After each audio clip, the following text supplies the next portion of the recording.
Ayyee fayyaata akkam nagaa jirtu? Geejjibni biizii ta'e keessaa dirqama kabajaa keessaniif ulfina keessaniifini gidduun dhufe nagaama sin gaafachuu malee haasaa dheeraallee hin qabu dhuguma otoo dandahamee sila halkanii guyyaallee si waliin haasa'e natti tola yoo ammoo alas jiru hubattanii xiqqoo gara kanatti yaada kiyyaa deemsisuu irra silaa waan irratti xiyyeeffatamuu qabutti xiyyeeffachuutu narra jira waan ta'eefin yeroo gabaabduu qofaa amma bireekii irra jirra. Waan daqiiqaa xiqqooti isheematti fayyadamee nagaa sin gaafachuu barbaada baga jiraattanii dhaamsi sinii qabu dhaamsuma xiqqoo. Oromoon hojii walaa dorgomu arrabaa waliin dorgomiin mataa gadi qabadhaa hojjedhaa mul'achuun homaa gatii hin qabu. Waraanni bilisummaa Oromoo waan barbaadu beeka. Gaaffii sabaati harkaa qaba. Waraanicha egaa kallattii baay'eetiin akkinni waraana hin taane ka godhu waan baay'ee jira. Namni yoo waa gochuu dadhabe qabsoo kanatti gufuu ta'uu yoo baate qabsootti gufuu ta'uu dhabuuni akka nama rasaasa tokko gumaacheetti hin ilaala'ani. Kanaafiyyuu buusii miti dubbiin keenya. Maallaqa funaanuu miti dubbiin keenya. Sirnadha ijaarrachuu feena. Kan boru hegeree Oromiyaa, ijoollee Oromoo, ijoollee keenyaaf biyya taatu. Mul'ata qabna. Mul'anni kun immoo akka qoosaatti galman ga'u gufuu baay'eetu dura jira. Gufuun kun immoo akka salphaatti hin ka'u wareegama guddaadha gaafata. Kanaafiyyuu Oromoon maallaqa qofaa irratti sammuunsaa qiyyaafatee yoo hojii hojjeta ta'e yeroo hedduu walitti bu'iinsa dhala. Ani gama koo yoo maallaqi haa hafuyyuu jechuutti hin jira. Isinummaan ijaarama. Looyerraa haa ijaaramu. Ikoonomistiin haa ijaaramu. Warri injineraas haa ijaaraman. Jaarsi haa ijaaramu. Ogeessi haa ijaaramu. Jaartiin haa ijaaramtu. Akkas jechuutti hin jiraan. Ijaarsa kana keessatti immoo walitti dhufee abbummaan qabaachuu fedha waraana bilisummaa Oromoo irraa. Silaa qaamaan bira jiraadhee wareegama lubbuu dhangala'uu dhiigaa cabuu lafee kafaluu hin danda'u. Dafqee argadhurraa immoo yoo ilmee tokkollee bittiifii ta'ee ittiin gumaacha ka jettan yoo ta'e immoo akka nun diignetti, akka nun xiqqeessinetti, akka wal nun nyaachifnetti sirnaaf tartiiba tolfanneerra sanaan nu gumaacha.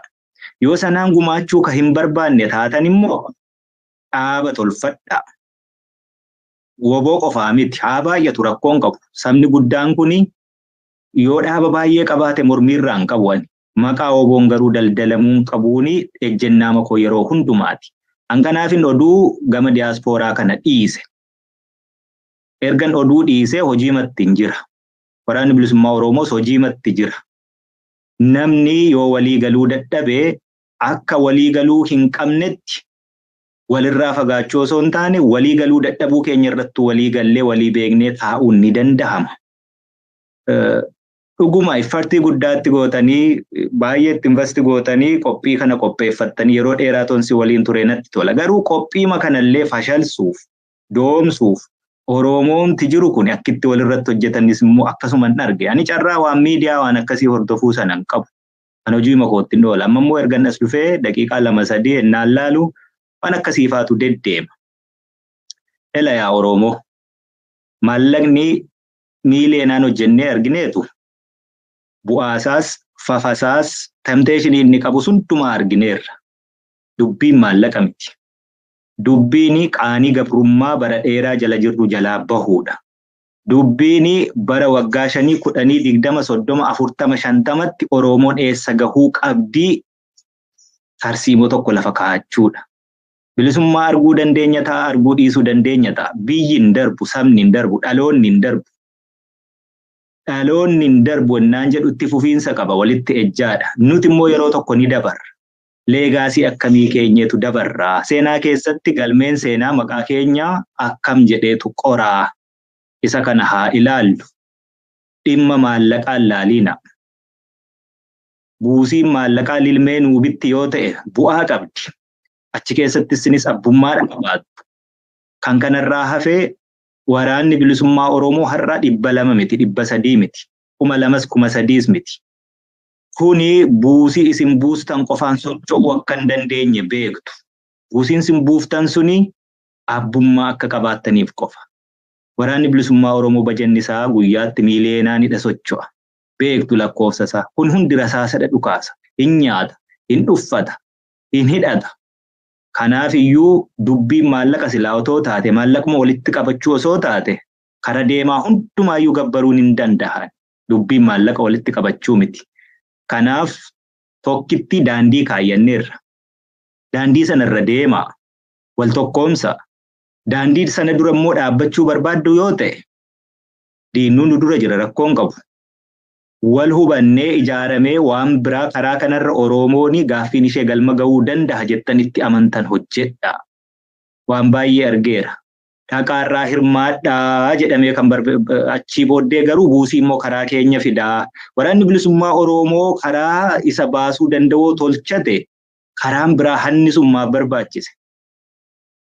Hanna sana nurraa dhiisa of danda'a. Yoo ka maraate jiraate wal ta'a maraatuu keessan hidhadhaa Oromoo. Yoo rakkate jiraate wal ta'a buusaa gonofaa qaba aadaa qaba Oromooni. Oromoon beela'ee naman kadhatu wal gargaara. Ankanaachi gaachana sabaa ka ta'e kan silaa namni yoo maqaa isaa dhaga'u akka barbaadetti waan barbaade huccuu ofii ofirraa baasee kenna waan ta'eef ishee sana jala dahattanii waa gochuun gaarii miti. Namni mana kana keessa jiru hedduun isaa nin beeka. Commit warra of kennee olola hedduu dandahee wal harcaasuu mannaa waliin dhufnee waliin taanee tokko taanee waliin dhaabbannee qaanii gabrummaa addunyaa kanarratti hiriyyaan qabne sabni guddaan kun warri na gabroomsee lakkoofsaan nun caalu, dinagdeen nun caalu, baay'ina uummataan nun caalu, baay'ina daangaa bal'ina lafaan nun caalu, wiizdamiitiin nun caalu. Yoo waan fedhe ta'eyyuu carraa barnootaa yoo dhabe Oromoon natural wisdomii qabaa jechuudha.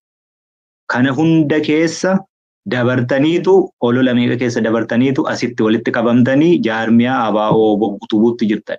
Namni hedduun ABO boon beeknuu jedha. ABO'nis WBO'nis numaa jechuutti jirra malee maqaa haaraa miti kun. ABO'n jaarmiyaa siyaasaati. Jaarmiyaa siyaasaa hawaasummaa, dinagdee, dippiloomaasii, waraanaan galma ga'uuf hojjetu. Sana keessaa sheerii guddaa ka qabu lafeetti cabee dhiigatti dhangala'ee lubbuutti dhabee ka sheerii guddaa taphatee galmaan ga'uuf hojjetu WBO. Kanaaf iyyuu WBO'n kontroolii ABO irratti qabaatee ABO WBO ta'e malee wanti jijjiirame tokko iyyuu hin jiru. ABO WBO'n beekonnaa jettu WBO'n beekuu jechuun waan biraa tokko iyyuu hin qabu. WBO'n beektan yoo ta'e immoo akka inni ta'uu danda'utu naan galuu jechuudha.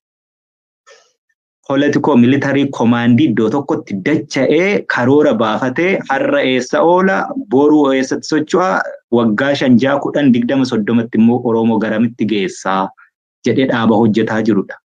Mul'ata dhaqabna. Mul'anni kun kan inni galma ga'uu danda'u istiraateejii yookaan tarsiimoo hedduutu jira. Kanaaf dhiisaa waliin harcaasiina. Namni baay'ee odeessaama ture waggaa 3, 4, 5 dura sinuma odeessa. Wanti inni odeessaa ture ennaa waggaa 1 darbu, ennaa waggaa 2 darbu, ennaa waggaa 3 darbu gaafa question godha, measure godha. Lafarratti nama hojjetu barbaada. Oromoo rakkoo Oromoo teessee Oromootti himaa yoo oolte homaa gatii hin qabu. Balbala namaa rurrukuti. Deemi waa barbaadi. Gara deemetti miilli taa'u silaaftuu homaa gatii hin qabu. Miilli deemu garuu waa dhala wayitti baqa jechuudha. Balbala namaa rurrukuta. Profeesar Mahammad dhiyooma kana innaa waasoo dhagaye. Gaaffii Oromoo jennee Oromoon rakkoo qabdi jennee biyyoota adda addaatti deemnee waraqaa barreeffannee galfannee waraqaan keenya dubbifamuu diddee shelfit taatee achitti dhukkee irra qubataa jedhe. Dhugaa namni nun dubbisu ture. Akka Oromoota akka WBO'tti dhiisiitii akka Oromoottuu sabni guddaanii lakkoofsi isaa hammana ga'uuf lafa dachee hammana bal'attu qabdu suni akka sabaattuu hin beekamtu. Har'a wanti tiksee looniiti homaatti hin baatu ijoolleedha waliin galtu waliin hin deemtu waliin hin dhaabbattu siyaasa iyyuu hin beektu fuuldureen ishee maal akka ta'e hin beektu ka jedhametu addunyaa kana dubbachiisuu jira jedha. Kanaaf lafarratti waan hojjetamu rationally, logically and reasonably measure godhaati judge nu godha. Ankanaachi ebeluun akkas godhe, ebeluun akkas ta'e, akkasitti akkas nu godhe, akkasitti akkas nu godhe sanaa miti. Kanaafuu yeroo fixadheen jira dhiifama naa godhaa tonguddoo isinitti taasee natti tolaa deebi'uuf hin jira waan ta'eef waan birriitiin osoo hin taane waan tarsiimootiin yaada. Wanti amma deemaa jiru kanaa sanaa isiniin jechuun barbaadu itiksiisaas miti waan ta'eef. Garuu chaalenjiin guddoon fuuldura keenya jira quba qabaadhaa. Kanaaf waan tarsiimoo irratti Oromoon maalitti bahuuf deemti akkam ta'uu qabna wallaalaa keenyas beekaa keenyas akkamittiin qabannee fuulduratti socho'uu dandeenya baabura tokkotti akkamitti deebinee wal qabannee isteeshinii isa xumuraa irratti haga buunutti wal dandeenyee deemnaatti deemaa jechuudha. Abaaboon beekuu hoogganni isaa abaluu miti. Akkas miti dubbichi. Yookaan 2000 akkasii korri sabaa akkas godhee miti. We are an independent organization amma. Kan fudhachuu danda'utu isinitti jira. Dhaabni nu hoogganu kan biraa namni nu hoogganu kan biraan jiru. Dirreerraati hooggan. Dirreerraa hoogganuu mun barbaannu. Hooggansa nu barsiistanii qabsoo nu barsiistanii kadhe jedhus jira. Waggaa 50 darbe dhiiroo. Waraana 50 garuu qabaachuu hin dandeenye Oromoon. Kanas ilaala yoo sammuu qabdu ta'e. Waggaa 50 darbe kana hundumaa keessatti waraana bilisummaa Oromoo Oromiyaa guutuu keessatti diina waliin kiiloomeetira 1-2 irratti taa'ee leenjisee hidhachiisee lolchiisee mandara keessa taa'ee lole in history of this world riphee lola akkasiitu jiraatee hin beeku. Takkaamayyuu hin jiraanne jechuudha. Kanaan dura immoo gammoojjii fagoo lafa waraabessii fi allaattiin foon keenya sooratti Oromoonuu jiraachuu keenya quban qabne keessatti wareegama kaffalleerra. Waraana xiqqoo taane waraana 500 horachuu hin dandeenye abaaboon barasaa guutuu keessatti. Kuni har'a yeroo ta'u it's not a miracle. Hojjetameetu jijjiirame. Hojii sanatti waa gumaacha dhagaatti hin darbatiina. Yoommoo waa gumaachuu hin dandeessan ta'e callisaa dhiisaa sunuu gumaacha. Fayyaanaa ta'aa dhiifamaa teenshinii hedduu jira. Hojii hedduu jira. Ni hubattu jedhee yaadaa. Egaa milkaa'aa injifannoo.